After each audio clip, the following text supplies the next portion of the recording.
Firmly motivated. BFM 89.9. You're listening to Top 5 at 5, brought to you by Luno. It's 5:19 and this is Top 5 at 5 with Dash and Susan, where we count down to the biggest story of the day. Earlier we covered government revokes ban on 2 books on communist history, and its story for former Syrian President Bashar al-Assad sentenced to death. Number 3. Activists march to Putrajaya demanding reforms to Peaceful Assembly Act. So around 20 activists from civil society groups including Mandiri, Haram, Swaram and Bersih gathered outside the Home Ministry yesterday to protest what they describe as the government's slow progress in reforming the Peaceful Assembly Act 2012, and that's known as the PAA. Now, Mandiri Program Officer Wong Queng Hui said the groups had submitted a memorandum to the Home Minister, Datuk Sri Saifuddin Nasution, in September last year when they were promised further engagement with stakeholders. However, he said there had been no meaningful follow-up since then.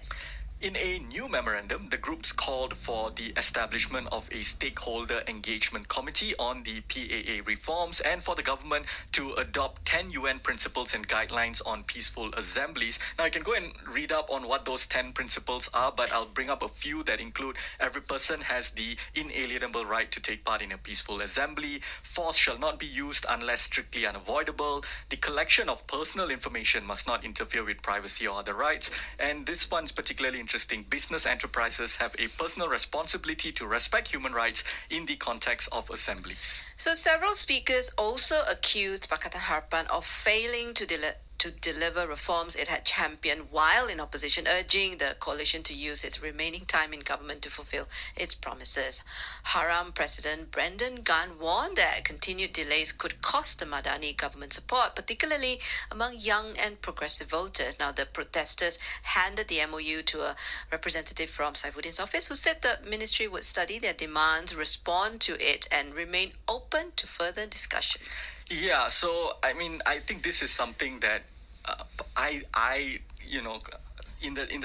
totally understand where the activists are coming from, especially because this is something that Pakatan Harapan themselves championed for the longest time, especially when for the longest time they were in opposition and they were the ones being clamped down by the authorities, right? Many of their leaders went through the same thing that activists today go through at the hands of the government of the day, which Pakatan Harapan is part of.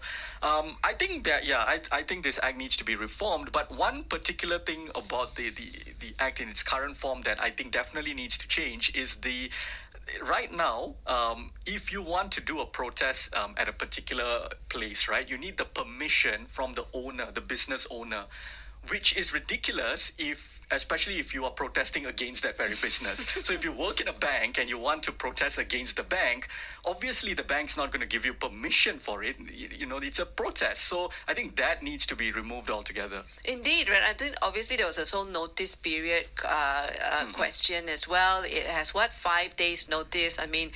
Number one, as your point you raised, which is very, very legit and very, very logical. And number two, 5 days notice. Some, important processes needs more than that. So I'm not sure if the current government is not given this any thought, but there seems to be a lot of things on their plate that has come up to be criticized, and being election season, as we mentioned earlier, I'm wondering whether Saifuddin's office will now put this on top of the inbox tray, and kind of mark it as priority for the next thing to be done. Yeah, absolutely. I think the notice part is, something that's always talked about.